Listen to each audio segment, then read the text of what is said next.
Tell Me More podcast is being recorded on the lands of the Wurundjeri people of the Kulin Nation. We pay our respects to elders past and present and extend that respect to all Aboriginal and Torres Strait Islander cultures. Welcome to Tell Me More, where we have conversations about the good, the bad and the real. I'm your host, Olivia Molly Rogers. CJ Hendry is known for her mind-blowing hyper-realistic drawings and her epic installations. Her work has drawn attention from both serious art collectors and celebrities including Pharrell Williams, Floyd Mayweather, and Kanye West. She's Australian-born, now based in New York, and she built her career by doing things her own way. No formal training, no rules. In this conversation, we talk about what drives her, how she became so fearless, and her ability to put herself out there and not worry about what people might think. It's an honest look behind the precision and perfection that she is known for. Here's my chat with CJ Hendry. I hope you enjoy it as much as I did. CJ, how would you describe yourself to a complete stranger? I'm a loner who's a bit quirky and likes to just think and do things. Yeah. It's cool. I like that. Dan and I were talking before we started recording about telling someone that you're an artist. Do you ever actually say that? If someone says, what do you do? Would you say I'm an artist? No, I think when people ask what I do, I quickly deflect because I don't want to have a chat about what I do. I'll just very happily roll on to what anyone else is doing. Like it's of little to no interest to sit down and chat about, you know, like the fact that we're on a podcast, I'm like, what am I going to say? Really? But yeah, it brings me no joy to sit down at like a dinner and just chat about what I'm doing, like no joy. So when people ask what I'm doing, I'm like, look, I do the things and we're always giving it a go. And then what do you do? You know? Like, yeah. Do you, so I actually paint. I say that loosely because I haven't painted in months. Yeah. And we'll get to that. But So what do you paint? Well, this is the thing. People, when I was painting and selling my art, if people asked me what I did, I'd say, I paint. I do painting. And then they would be like, oh, like houses. I'm like, no, not houses. But I would paint. I don't know, because I think when you say painter, that's just what their mind would go there. But sometimes I'd be like, oh yeah, like I paint walls. But no, like canvas. Yeah, but okay. Oh, so they must think houses and murals. Is that what you mean? No, I think they thought like I could come and paint your house, like do a reno. Oh, painter. You think painting walls. Oh, Jesus. Yeah. That's no. But I think because there's a weird feeling of if you say to someone, I'm an artof Darcy, you don't look like a painter. Like, well, not in what I'm wearing today. Well, you're in your painting whites there, but no, like of all the things. I know, it was quite random where people's brain goes. But I do think there's something that feels maybe a bit different for like an American, but I feel like it's like maybe a bit anti-Australian to really own what you do and be like, this is what I do and I'm really confident about it. Oh, I'm confident of what I do, but just talking, I'm not really one with words. Words are not my strength. I can't really string two sentences together. I don't know big words, but we just do a lot. We do, I don't really say much. We just do the things, do the things. Not always particularly well, but just we're always trying to do things, I think you do them all pretty well. Bless. I've got a little rapid fire section so the audience can get to know you nice and quickly. Mm-hmm. How would you describe your art in 3 words? Big. Oh, sorry, 3 words. I got that. B-I-G. Sorry, big, bold and playful. Nice. Yeah. What is one item you couldn't travel without? Headphones. Mm-hmm. Which ones? Noise cancelling? Yeah, just Apple ones, yeah. Nice. Yeah. Favourite city to visit? It's New York. That's where I live. Yeah. Mm-hmm. Beautiful place. Yeah. Paper or canvas? Paper. Coffee order? Mocha. Ice mocha. With extra chocolate? Yes. There's a lot of chocolate. It's like chocolate with a side of coffee. To the bottom. Yeah. Yeah, it's lovely. Black and white or colour? Black and white. But I do a lot of colour, but black and white. Yeah. But you started with black and white. Yeah. Mm-hmm. If you had to choose only one medium to create with for the rest of your life, what would it be? Inflatables. Really? Yeah. Mm-hmm. Cool. Mm-hmm. Do you prefer time alone or time with people? Alone. I did know the answer to that. Alone. Alone. How many times can we say it? It's such this is not a glitch in the audio. She's on repeat. Alone. Is there a song that you have on repeat right now? No, I don't listen to music. Really? No. That's Sorry. so interesting. I'm sorry. Do you listen to anything when you create? Podcast. Ah. Yep. Podcast. Bit of Netflix, like in the background, kind of peripherally. There'll be like a Netflix or an Amazon Prime or whatever other streaming service. Or it's like I love a British murder mystery. Oh, same. Oh, rich. Love it. Like, a dead body, I'm there, ready, go. Where? Who? What about Like, audiobooks? love an audiobook, but they're expensive. They Because you are. got to buy them. Yeah. You know what I mean? And then like I'd be going through heaps in a week. So it's just cheaper. You know, it's just Yeah. easy to consume. I think podcasts would be my favorite because I love just listening to perspectives and back and forths and yeah. Cool. Well, we've got a log of about 60 episodes that Let's you can go back and listen to. Oh, I shall. And thank you for having me on, by the way. my pleasure. I Thanks really for being appreciate here. it. Really, really. I didn't say that at the start because we kind of just jumped straight in. I but know, I don't even know It is so cool to have you here. Oh, I just want to like go back to how we got here. So we were prepped for 10 a.m. I was coming into the studio. I was like, I always like to be on time. So I made sure I was 10 minutes early and I was out the front of whatever 300 Victoria Street. I'm like, I'm here. And you went out the front. You're like, where are you? We FaceTimed because I'm like, let me show you where I am and you show me where you And are. I think I went to Victoria Street, Richmond. You know, this is Richmond. Where you were did in I go? Brunswick, yeah. And I, like, who's she? Brunswick, Richmond. I thought it was the same thing. I'm a passenger princess. So like my husband knows that whenever we go anywhere, I'm there for vibes and snacks only. And you need to sort out passports, directions, Ubers, everything. I'm there to just be a body. Where is he when you need him? Oh, not here, clearly. He's at the kids in New York. No, well, I really appreciate you coming from Brunswick. Oh. And you're staying in Chadstone. Yes. So you went from Chadstone to Brunswick to here. That's like, you've covered a lot of ground this morning. Yeah, but stunning. Like what a luxury it is to sit in the back of an Uber and just like doom scroll. Like it's lovely. It is quite nice. Yeah, loved it. Anyway. I have one more. Sorry. Just of the rapid fire. What is one thing that people would be surprised to know about you? I do basic normal shit. I wake up early, go to bed early. I mean, that's not particularly surprising, but yeah. No, early I think and probably early. is. Yeah. I think people think about, this cool artist that lives in New York. I don't you think party. Maybe you're in the city that doesn't sleep, but you are sleeping. No, I don't party. I don't do drugs and I hardly drink. That's cool. Yeah. No, it's not. It just is. No, I think it is cool. Yeah. Just too respect busy. that. Yeah. Yeah. I don't want anything to cloud we're just busy. Yeah. And you work very hard. Everyone works hard on my team. Oh, whoa, let me tell, like they're all just like, "Arr." No, everyone's a worker on my team. Yeah. But when you started out, so I started following you a long, long time ago. You were one of the first accounts that I followed from my art page. Wow. Which is very inactive these days. That's all right. Yeah, I started following you when it was purely black and white. Wow, an OG. Yeah. Wow. And I was so inspired by your work. And I think you never posted your face. Like from memory. You said that the other night. Yeah. And I was like, I feel like it was before. I didn't really know much about you as an artist, just that you were creating a lot of cool shit.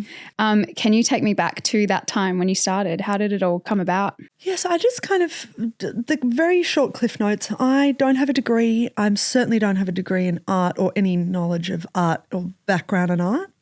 I went to university for architecture, dropped out of that. Then I went to university for finance, dropped out of that. So I'm very undereducated. For a series of unfortunate events, I kind of just found myself drawing. How I found myself drawing, I really liked how drawing made me feel. I know that sounds woo-woo. I'm not a woo-woo cat. I just like to sit down on my own in complete solitude, put my headphones on and just draw. And I'd spend hours sitting there and just, repeating the photograph I was referencing. And it was just a lovely thing to do. And I still feel the same way, like just sitting down to draw. I certainly don't draw as much as I used to, but just drawing made me feel so relaxed and calm. And that's kind of how I started. And I just enjoyed replicating photographs. It's drawing, the practice I have is not particularly creative. It's all, mechanical I draftsmanship. disagree with that. No, hear me out. Okay. The creative part of my practice is when I style the thing that I'm drawing. Say it's a coffee cup or a crumpled cigarette or a cigarette stub. Yeah, that's a creative part in making sure that image looks right. And then when I actually have the photo and it's on the piece of paper, the outline, then it's pure draftsmanship, no creativity. Yeah. That's interesting. Yeah, so I don't need to think when I draw. It's just like just mechanically making the image. And that makes me very calm, and it's a form of meditation for me, certainly. Yeah. And then so I just started drawing in black and white, and my plan was to do like 5 drawings and take them to a gallery. And then in that time, there was social media was just kind of starting out. I think we were all just jumping on it at the same time, and I was just posting parts of my drawings as I was going. And what were those first 5? Oh, maybe like R.M. Williams boots. Because they were all objects. Yeah, all objects.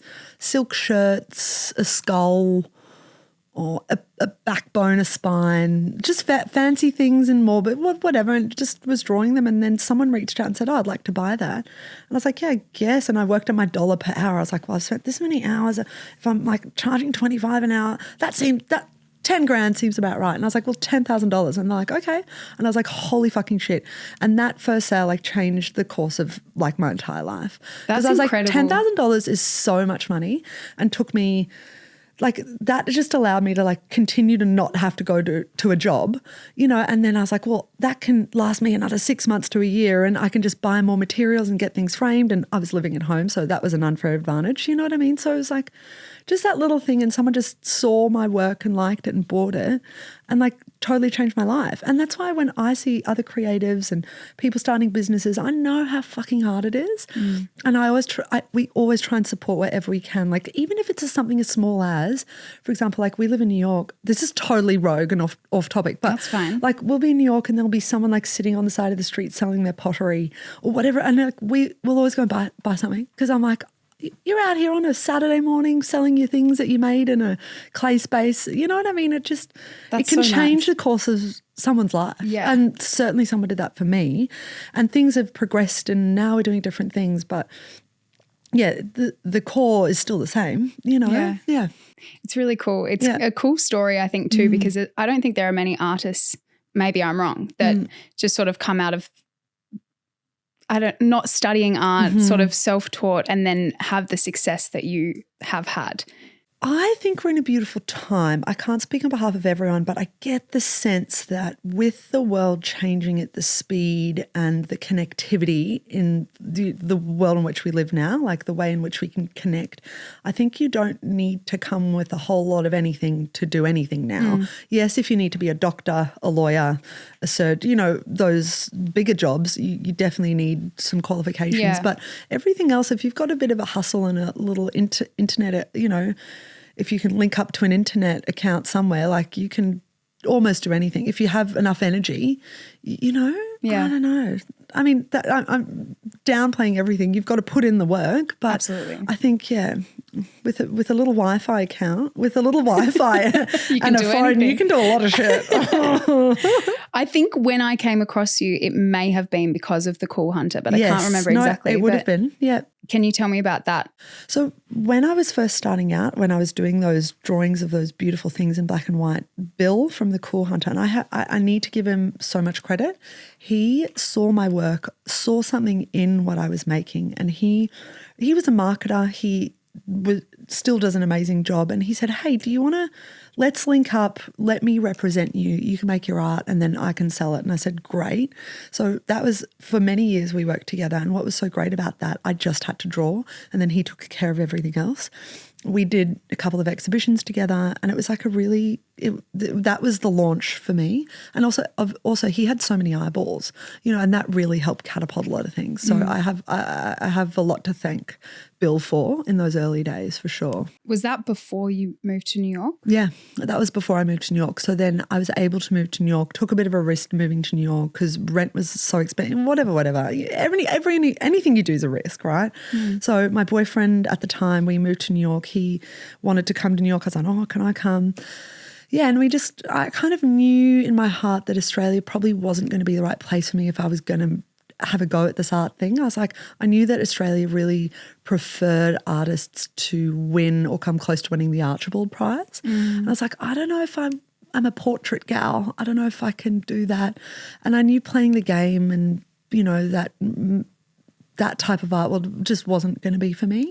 So I thought, if I stay here, I'm just never gonna get that, Yeah. you know, or I'm going to have to change my style to become a Archibald person. I'm like, I don't know if that's for me. So I was like, well, let's have a go at New York. And what I found really interesting about New York is truly anything goes. You can be anyone, you can do anything. No one bats an eyelid. There was someone walking down the street the other day and it just like put so much emphasis. They were in like a pig suit and like no one blinked. No one turned around. Like a pig, like a fluff. No, not pink. Pig. No, but like a pink pig? Yeah, a pink pig. Just like a plushy pink pig suit. And I was like, there you go. And like people just were walking to work. No one really notices. Walking to work That's with a pig walking behind you. And I was like, there you go. That's New York. And it's so lovely because, you know, especially in the art world, like no one's waiting for you to win a prize. You can just be an artist and make and create. And yeah, so yeah, so we moved to New York and that was the start of the next stage in my career, I guess. And you were drawing, sometimes I have heard or read that some of the pieces would take you 200 hours. And they still do. They still do. Yeah, and they still do. It's just spread over long, like it'll just take me longer to make. Yeah. Because back then I was just drawing. I had nothing else. I really had nothing else to do. I didn't have kids. There was truly nothing else to do. So I'd draw and my output was far higher. Yeah, and they still take ages and I would just draw and draw and draw. And I think it got to a stage where I was getting frustrated because my drawings were limited to the size of the sheet of paper and that's all well and good. But I was like, I just felt like I had more to say and more to do. And then I slowly transitioned into colour. I was like, oh, that seems interesting. And they were really bold colours. And then I slowly over the years have just grown into moving beyond a sheet of paper and building bigger exhibitions, more conceptually. I don't know if that's the right word, but it's You've been doing some enormous things. Absolutely. And it's just an interesting direction that I'm going. It just feels right. Not for a minute are we sitting down thinking strategically what to do. It's not that at all. It's just I just have more to say beyond a 2D piece of art. That's so interesting. So you're not actually planning it being like, okay, the next thing is I want to do this installation in the desert. You're just like randomly figuring it out. And it just, the goal is to always create artificial environments that are unusual and strange and you want people to, but they always touch on reality. Like it's a swimming pool. People know, but we're building a swimming pool in the desert. Like those things shouldn't intersect. So we're always trying to like make people walk in and just be like, that's strange, or well, what is this? You know? Yeah. Yeah. It's interesting because the way that you describe it sounds so sort of relaxed in a way and you seem very chill, but I have heard you say that you are a perfectionist and a control freak. Mm-hmm. I am a perfectionist and a control freak, but I think over the years I've learned to balance being intense with being open-minded, and that's been hard because I'm very type A. Like I'm a worker. Like I'll do whatever it takes to get the job done. Like I'll stay up or whatever. Like that's irrelevant. Like how long it takes is irrelevant to getting the job done. And I think over time, especially having had kids, is like you get a kid in your house and they just come into your house and you're not going to tell a kid sit down and just sit down for 2 hours and don't say a thing and don't move. Like, come on. You know, so that's been really interesting, for example, learning that, you know, you just have to kind of go with the flow. So I'm learning to balance being intense and let me shift the word intense. I'm like, my standards are always going to be really high. When I work with my team, they know how high my standards are and they know the level at which we're working at. So everyone's on board there, and it's just the way in which it all has to be executed and the way it needs to be delivered is all 100% or 120%. But we also know that you've got to be flexible because you might have a plan and then shit goes fucking pear-shaped, which happens now all the time, and we're becoming very accepting of that. Have you ever found that your control or perfectionism has gotten in the way? Like were there times across the, you know, early days that you felt a bit stuck or you couldn't create because you were so focused on getting it right? Yeah, I think so. I think anyone, I'm sure, not just me, but I'm sure anyone can agree with that. You know, like, you know, you are your own worst enemy. But yeah, I think it was more like I was getting so stressed and like run down, and I'm like, this is just not worth it. Like, you know, why my own mental health for like trying to make it all right. It's like, who gives a shit? Just chill. It's going to be fine. Like you know, and I know that the team, we're all workers. So we'll just calmly have to get the job done.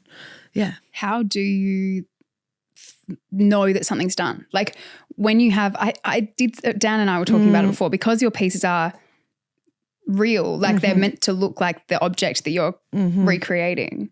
Is it when you feel like it looks perfectly like the thing, or like how do you decide that it's done and it's ready to go? So in relation to my drawings, it's actually really easy to be like, it's done if it looks like the photograph. I work really methodically from one side to the other, and I'm copying a photograph directly, a photograph I've taken, and I'm just literally copying. I'm just a human printer.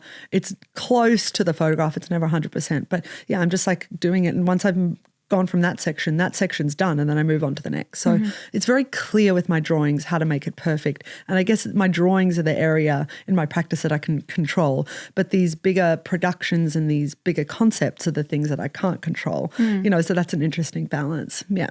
So you have this exhibition this week, which is incredible at Chadstone. Yeah. Did anything go wrong? No. It's all gone to plan. No, it hasn't. And so the concept's still the same, but we've been talking to Chadstone, by the way, for 2 years. Wow.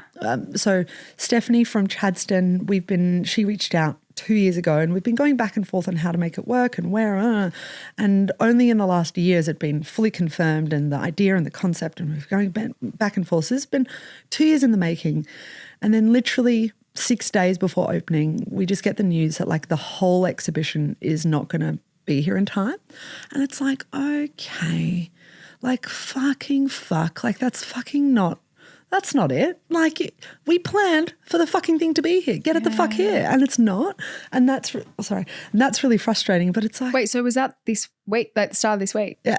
No, last Thursday. So yeah. And so we've kept the concept the same as the maze, and so we've done 1 million Bunnings trips to go and get 100 of the exact same door. But the concept was all these mesh panels. We ordered about 250,000 plastic locks, covering the walls, and you would go through all the locks and try and find the anyway. So you have to mourn the loss of that because it's not going to be there, and just come up with a whole new similar concept on the same vein, but just change it within hours. And so get what moving. I saw the other night is not what it was meant to be. That's a 6-day exhibition. Yep. Wow. Yeah. And it is what it is. But it's also crazy because it looks amazing, and I think people going in would have no idea about. But what I've enjoyed showcasing is like, and this is not the first time this has happened, almost every exhibition there is something that doesn't go right, and it's just good to be open and honest, because it's like a lot of the things we do look magnificent. They're on a huge scale. We partner with some beautiful brands, and there's always something that goes wrong, and I'm sure, please can someone in events or production please let me know that this happens to you, or if it's just us, that's also okay, but like please side with me here and tell me that this also happens, I think it happens in every industry and everything. We should talk to wedding planners. Yeah. I feel like they've seen some shit. Oh, yeah. I don't know. Do you have a lover? Crazy reactions. Are you married? I am not. I'm divorced, but I have stunning. But I have a what partner. What was your wedding like? My wedding was great. What went wrong? Go. You can give us some back. On the day. Yeah. Oh no, I mean lead. Oh, with the marriage. No, don't. Who gives a shit about the marriage? Tell me about the wedding. wedding was good. Look, if I did it all again, I wouldn't have changed much. Just the husband. But dolls, let's not worry about that. Yeah, but you can't control everything, and you do have to sort of let go a little bit. And I think everyone gets a little bit crazy in the lead up to something, but you've just got to go with it and focus on like the intention of it rather than. It's a metaphor for life. Yeah. It's just I don't want to fucking learn that hard shit. I just want it all to go right. I want it all to be good. All How right? do you react though? Like in the moment that you're like, oh my God, it hasn't arrived. I'm pissed and angry. Oh no, I'm not sitting there being like, oh, that sucks. Oh no, I'm like, fucking fuck. Who the fuck? who fucked up? All right, that's who was it? No, kind of that's where I start, and then I'm like, oh, what's that going to serve? Like, who's that going to benefit? So then I calm down. I'm like, all right, pour myself a healthy Negroni, and then get to work. You know, it's like. But it's like I'm pissed. I'm still pissed. Yeah, and that's like it's okay, but it's like it doesn't benefit, like you've only got 100 points of energy in the day. I'm not going to give away 80 points just to being mad. Yeah, it's exhausting. Yeah. So it's like, oh, well, just keep rolling. You have to figure it out. Yeah.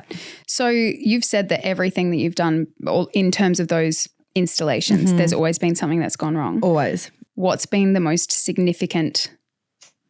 This, and last year we did an exhibition in New York called Flower Market, and it got shut down on the end of day 2 because we had this exhibition on this beautiful island in New York, like in between Brooklyn and Manhattan, called Roosevelt Island, and there were so many people who came to the island they had to shut it down because it was too busy, and that's just insane. So they shut it down. And I'm like, well, fuck, we've still got one more day. People have flown in all over the world just to come. Wow. So we moved the whole exhibition overnight to a new location. Like that's a... New York, I was 36 weeks pregnant. So like I couldn't even walk because like third baby couldn't walk, pelvic, whatever. It was the team, we moved it all, so just little things like that. I mean, that's not little at all. Just little insignificant. But like who knew that was going to happen, Anyway. But that's incredible. Yeah, but overall, like I think we were saying before, I don't know if we're recording, but the speed at which we work is so rapid, and I'm certainly creating often, and it's not all good, but it's, I think the key to my practice and maybe part of the success I've had is just creating often and a lot, and it's the only way you learn, and you get better at it. Like you were saying with podcasts, you get better and better, and now you're a pro.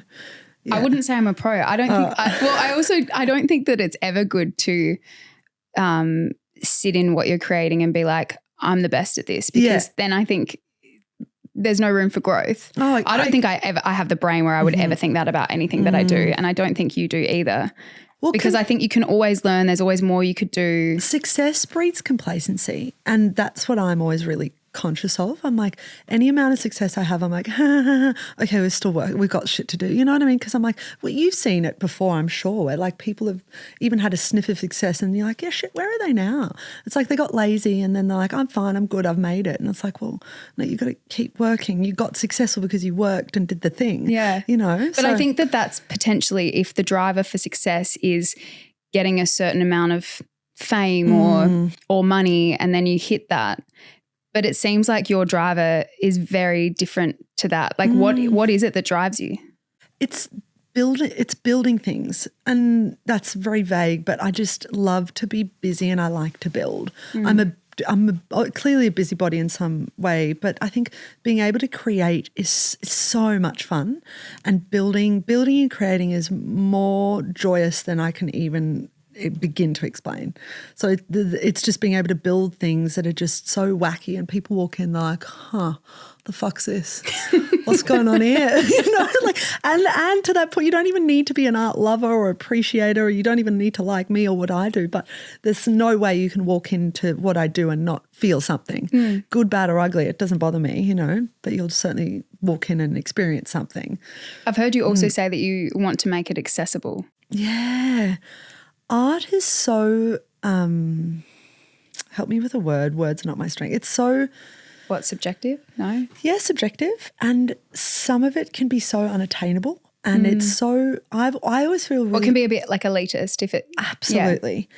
And you can walk in some galleries, mega galleries in particular, walk in and you just feel like that, or even think of it, if you haven't walked into a mega gallery, I'm talking your Gagosian, your Pace, these big galleries and museums, and you're just like, I'm not meant to be here. I'm not rich enough to afford this. And or if you haven't walked into those galleries, you certainly walk into a luxury brand, a store, and it's just you walk in, you're like, oh, this is not for me. So it's the same kind of example. And I've always really felt really uncomfortable in art galleries, and you're told to feel a certain thing, and sometimes you're looking at art, you're like, what the fuck is that parlor suites in the corner? You know what I mean? Or whatever it is. And I'm like, it's just too conceptual for me. I can't quite get there, and that's okay. And there's so many different types of artists in the world, but I'm really interested in building these big artificial environments that people can walk through, they can touch, they can experience a thing, instead of just look at a thing and be told to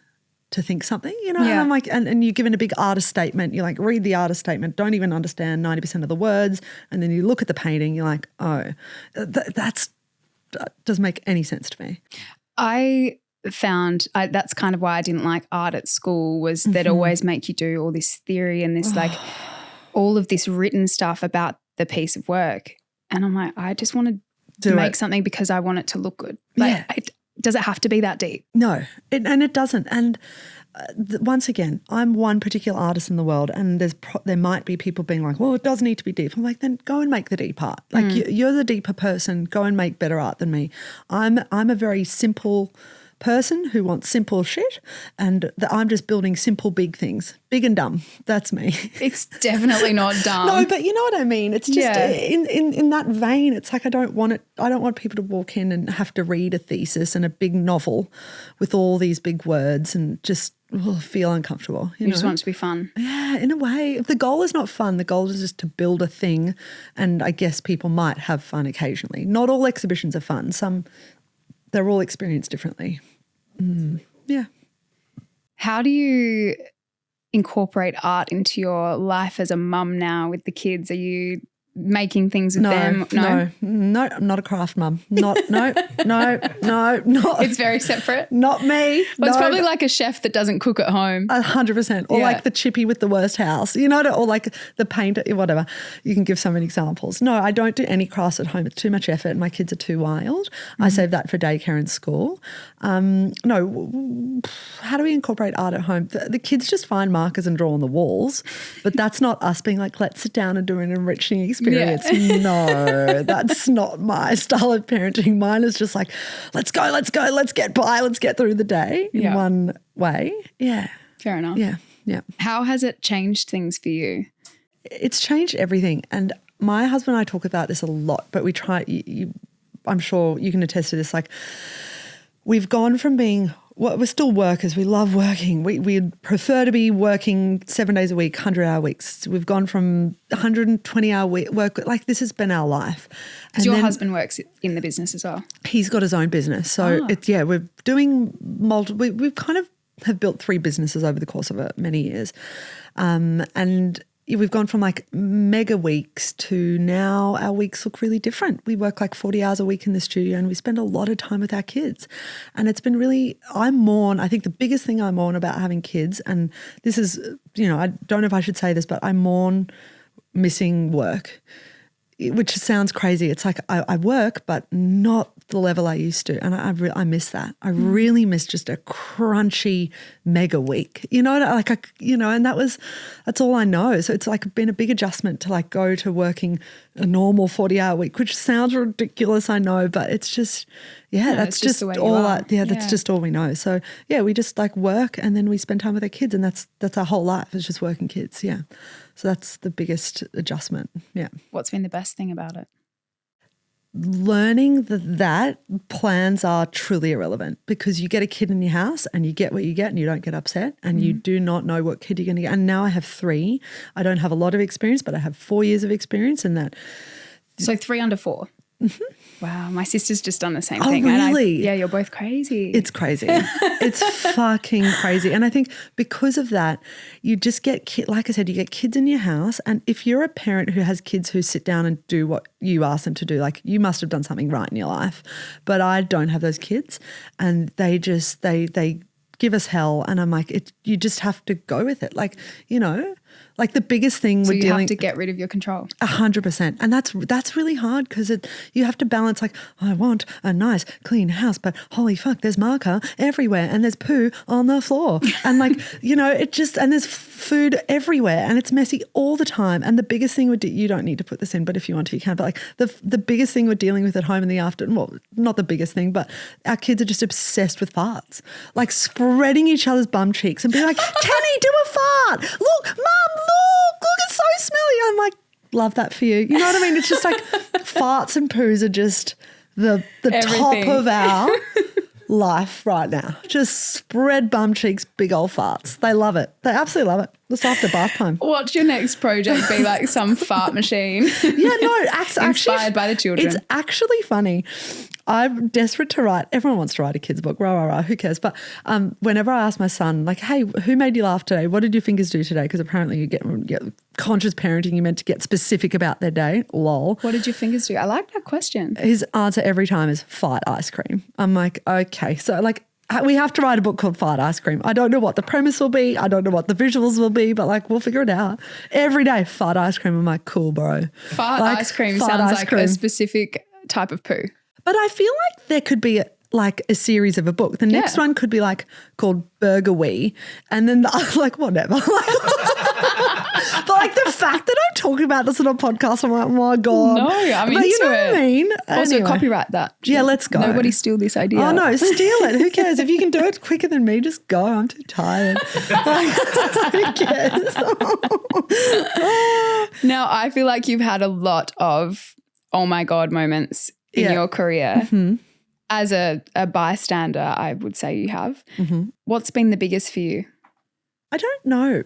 I don't spend much time thinking of the oh my gods. I think that I'm fortunate to be in the position I'm in now, but it's been a long 12 slogging years. That's how I see it. And there's been a few highs, but there's been way more lows.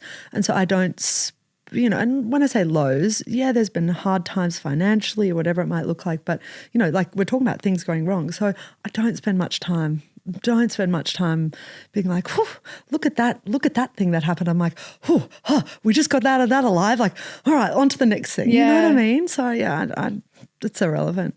Really? Yeah, true. I do think I can't not mention the fact that Kanye brought a picture a while ago, right? That was so many years ago. But yeah. That is like was that not an oh my God moment? It was an oh my God. And let's just start by saying this wasn't the Kanye 10 years ago. No, this was Kanye when he was like, we loved him. We didn't know he was problematic. And you can still appreciate the art without, going for the art. Those two are, different things. But yeah, that was a huge moment, especially in the early days when, celebrity was like, it's such a driver. And now there's a lot of different celebrities and different folks who buy my work, but it's just not that interesting to talk about. It just doesn't interest me and it doesn't interest them, and it's just art. It's just the art that they buy. Yeah, which is cool. Yeah. I think it's amazing that you have that outlook, and it's probably part of the reason you have been so successful because you're not so fazed by that. But because it's irrelevant. It's irrelevant to I think the that work. a lot of people listening would not think that is really? irrelevant. Yeah, maybe. But for me, it's irrelevant because for me, it's the work has to get made. And we just said before, like success breeds complacency, or it can breed complacency. And it's like I'm very aware of that. And I just think I have so much that we still can build and do.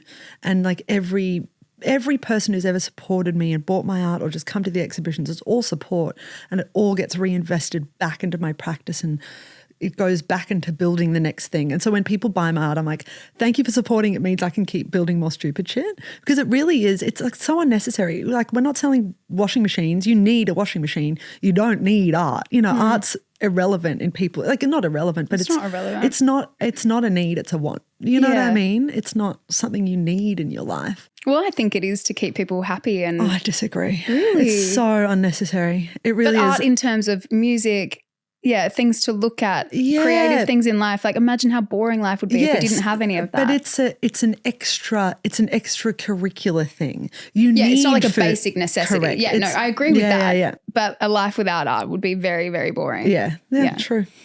Sure. But but then when people give you actual real money, that's when it's just that's when things change. You know what I mean? Then they give you real life money and you're like, thank you. And then I find a huge responsibility with that money to reinvest it back into my team, into the build, into newer, bigger concepts. Not necessarily bigger, but more interesting concepts. And how can we do things different, just so people can keep looking and being like, I didn't expect that. We're always trying to make it weird and different every time. Yeah.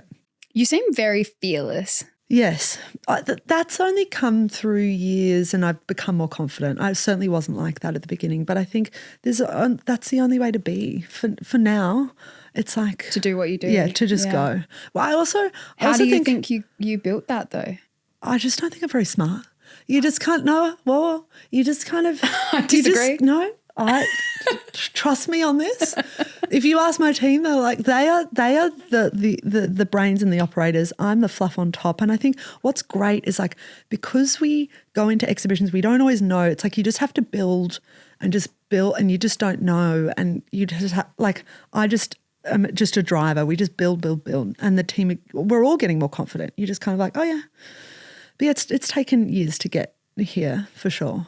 But I definitely am bullish. I'm not, I'm not risk averse. Yeah. Like I'll do some crazy shit and people are like, what? I'm like, yeah, let's just go. See how it goes. How do you actually know how things are going to turn out though? No one actually knows. You think you know. I know, but the fact that your brain goes, it could work out, let's just see how it goes, rather than what if it doesn't work out? Like, fuck. But my approach is the likelihood is it's going to go wrong anyway.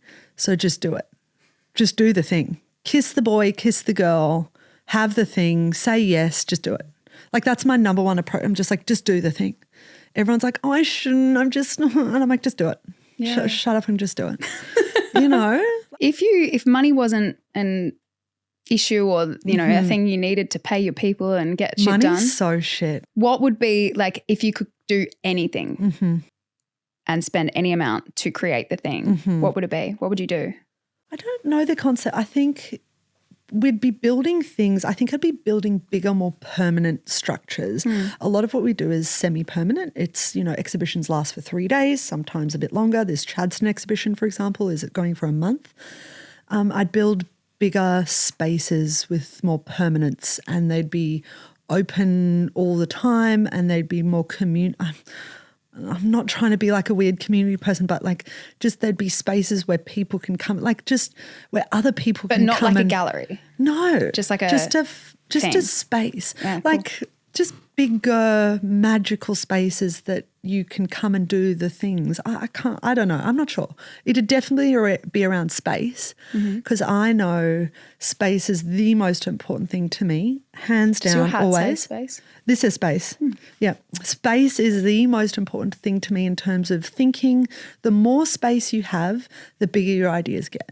And it doesn't need to be your home, but like if you can just be in a space where you think or where you sleep, where it is, where it's big and voluminous, your ideas will match that. That's just really cool. For example, in our studio, we used to have smaller studios and I'm like, we've gone to these bigger mega warehouse studios and the practice has just grown with the spaces we've moved into. And I just all lend that to space because it's like you just learn to feel, you learn to come up with bigger and it just to grow with it. Yeah. That's just how my mentality and energy just works. Yeah. That's really cool. Like I said, I'm not trying to be woo-woo, but I really believe in that. I don't think it's woo-woo. Yeah. I think it's really cool. Yeah. If you could go back to CJ at uni, I think you've said that you were at uni for 7 years or something. So many years. Yeah. So I've got such a big HECS debt. I think it's like 80,000 something and I've got no degree. Continue on. Expensive decision making. But I can relate to that feeling of it sounds like you thought I've got to get a degree because that's what people do. Like you get a good education. I do. I'm a speech pathologist. Are you? Yeah. And what's with pretty beautiful people being speach pathologists? That's really lovely. Thank you. That's pretty and brainy. Goodness gracious. But God, leave some for the rest of us. Okay. All right. I'm sorry. Thank you. That's very nice. I loved studying speech pathology. Yeah, okay. So I wanted to get the degree and do the thing, but then when I stopped practicing to pursue other things, I felt this enormous sense of guilt and fear of like, oh, but I wasted all this time. But then when I look back, I'm like, it's not a waste because you're always learning something. And no matter what the thing is, even if you don't get the degree at the end, there are so many skills that you're learning along the way that you can transfer into whatever you end up doing. Couldn't agree more. And we've spoken about this and I think you've been more specific. You've got to do the thing to know if it's right or wrong. Kiss the boy to know if it's right. Do the thing. Build the exhibition to know where you learn. Like do the thing. If you're just on the fence and you're like, oh, I don't know, just like shut the fuck up and do it. Oh, should I book the flight? Book it. Pay it off, figure it out. It's just like, so then you know if you've made the right or wrong decision. And on that vein, there's no right or wrong decision. That's just a decision. Just make it right. And if it's not right, then change course. else, you know what I mean? So yeah, it's like with uni, it's like I wouldn't have known that the direction I'm going on is much better for me now unless I'd done uni and been like, ugh. And like I was enrolled at uni and never went because I was so pumped about being at work because I loved working. And I just worked at a restaurant, at a steak restaurant serving steak, but fuck, I loved it. I just like to have my own independence and money, you know what I mean? Like, and it just felt right. I'm like, I'm a worker. I'm not a learner. It just doesn't suit my brain. Yeah. But how are you to know unless you're doing it? Yeah. I think a lot of the time the things that you try help you to figure out what you don't want to do instead of what you do want to do. Totally. And like even with you, and just for example, like I'm sure, you know, you were in a marriage and you did the thing and you're like, this is not right for me. And now you know. And like the next if you ever get married again, who gives a shit about marriage? But in the next part, you know, it's like you'll know it's right. Exactly. Yeah. It's like with everything. It's like do the things, do it often and a lot, and then you get more perspective. You get so like your life's full of perspectives, and then you can make really good decisions, you know. Not always good decisions, let's be honest. Like, you know what I mean? But the fuck ups are the learnings. Yeah, but like, you know, like all the mistakes that I'm making are all along a path of us building bigger things, you know. Yeah. So if you could go back to young CJ. I wouldn't change a thing. That's so good. Because that's so irrelevant. For me, I think that's an irrelevant way of thinking, and it's a waste of energy and time because it's like, oh, I wish I could. I'm like, yeah, everyone wishes they knew that they should have invested in Bitcoin 20 years ago. Like, you know, like no, that's just not how life works. You get lucky or you don't, you know. And so you'd say just go for it, just do it. Do the thing. Yeah. Do the thing. I'm always like, do the thing, kiss the boy. Fuck around and find out. Yeah. I really like that. Yeah, like literally there's no other way. And that advice you would give yourself, is that the same as what you would give to someone who is pursuing everything, a creative path? Anything? No, not just creative, anything. Anything, doctor, lawyer, life, tattoo artist, literally anything. It doesn't even need to be a career. You can be a full-time mum, like anything, just do the thing. So one of the hats that we will give you has an orange and a lemon on it. Obsessed. Because we finish every episode with a segment called Oranges and Lemons. Okay. Your orange of the day or the last few days is something positive that's happened. Okay. Something a bit more sweet. Your lemon is something a bit more sour, negative. And then there's also a seedling, which is the thing you're looking forward to. Oh, okay. So do you have an orange, lemon and a seedling? The orange in the last week is just seeing so I brought my youngest baby over there. She's 8 months old, and my mum. What's her name? Cleo. And Cleo and my mum, Judy, are just the most delicious little power couple. You like, mum loves her. Her whole vibe is like acts of service. She helps me with all my kids when they're babies, and just bringing baby over. I'm like, Mum, I've got to work. I'm not going to see you much. And she just I know that Cleo's so well taken care of. Like, it's just so cute. And mum takes her to the pool and they have little activities, and then she goes for a nap, and it's so cute. So seeing those two together is just the most delicious thing. And then the lemon is just shit going wrong, you know, but that's just happened. It's fine. Seedling is the other beautiful exhibitions we've got planned for the rest of the year. You know what I mean? And there's probably 4 more this year. It's just like one's in Hong Kong, one's in New York, just all the things that we've got. Aspen, we're going to Aspen next week for a concept that we're building there, you know? That's so cool. Yeah, there's a lot to look forward to. So you can't spend much time dwelling on the other shit. Yeah. Will you come back to Australia? Yeah, we bought a house in Brisbane. Oh, congratulations. Just down the road from mum and dad. I don't know if my husband's pumped about that, but I'm pumped just for proximity. Lewis is like, you know that we're going to have to like set, you know, ground, like they can't be there all the time. I'm like, yeah, they're going to be there all the time. That's why we moving back to Brisbane. Yeah, you give them a key, he doesn't know him. Yeah, they're going to be there. Like, it's a bit of a shit house. We've got to do a bit of a reno. So the goal's to like it's not a shit house, sorry, but if you blew it, it'd probably fall down. Got to do a little bit of a reno. So when the reno's done, we hope to move home in the next maybe 2 or 3 years. Will you make that like an art project, the reno? I don't think so. We're working with beautiful architects that I've really liked. They are just so my style, and they are so good at what they do. And so I don't think it'll be an art project, but I think it'll have an artistic sensibility, I guess, because I'm like, it's got a bit of my brain, it's got a lot of their brain, you know. Yeah. My orange actually, okay, when I came to your exhibition the other night. You looked lovely. Oh, thank you. Just a little vision walking in. Well, really? I wasn't so much walking in, I was hobbling in. No, but you just had a casual, because you're wearing a blazer but with a belt Oh, gosh, you have a good memory. Well, you were wearing a blazer and I was like, oh, well, the Queen's wearing a blazer, so I nailed the brief. Well, I wore flats because I usually evening events, I will wear heels, but I ran a marathon on the weekend. What? Well done. My hip, thank you, my hip is completely cooked. Like I had an injury prior to it. My orange is that it's not hurting as much. Oh, good for you. Yeah, so that's positive. Lemon is that my toenails are going to fall off, a few of them from the run. Why? Because I hit the front of the. Yeah, because going down the heels. Did you cut them? Yeah, they were short, but they're all black. So that's horrific. Goodness. But yeah, seedling is that my training's done and I don't need to run a long way this weekend. So I'm looking forward to resting. So when's your next run? Oh, I'm in retirement for now. Oh, please. But never say never. Thank you for having me. I appreciate it. It's been so fun. Loves a chat over here. Loves it. Oh, I love a chat. I'm sorry for being late and thanks for being so accommodating despite the fact that I went to the wrong location. You were punctual. You were very on time, just at the wrong place. Yeah. God bless my heart. Bless her. She's getting there. Thank you. And congratulations on everything you've done. I can't wait I feel like if someone listens to this episode in 5 years' time, you would have created the thing that we were just talking about. Oh, I'd never listen to it. I always listen to it in the now because I never listen back to what I'm saying. I'm a complete paradox and like I'll be, saying things and saying something else next year. So it's like, take it with a grain of salt. No, I think you've had some amazing pearls of wisdom and I really appreciate you coming in. Yeah. Thank you, CJ. Thank you very much. Thanks for having me. Thank you so much for listening to Tell Me More. If you enjoyed the episode, please leave us a review, share it with your friends, and follow or subscribe to the podcast. Your help in growing this community would mean so much to me.